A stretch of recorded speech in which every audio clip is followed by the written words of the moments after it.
Mən əli bağlı namaz qılıram, əli açıq namaz qılıram, möhürlə namaz qılıram, möhürsüz namaz qılıram. Yəni qiyamda nə cür dayanıram. Bunların heç birisi Allah üçün önəmli deyil. Heç birisi. Hansı şəkildə namaz qılmaq əslində önəmli deyil. Bəndə üçün. Bəndə üçün önəmli namazdan durduğu zaman bəndənin ruh halının Allahla nə cür münasibətdə olmasıdır. Amma bu o mənanı ifadə eləmir, namazın şəklini pozmalıyıq, istədiyim o tərəflərə baxmalıyıq. Yox. Yəni ona görə bu deməli şəkilli Allah müəyyənləşdirib ki, insan diqqətini eləyə bilsin.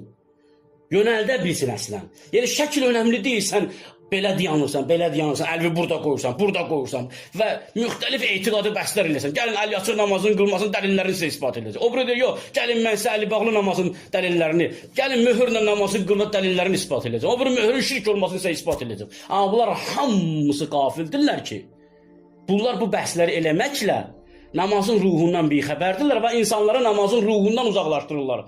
Ay insanlar, ey möminlər, namazın ruhu bizə lazımdır, Allaha lazımdır. Şəkil və forması yox.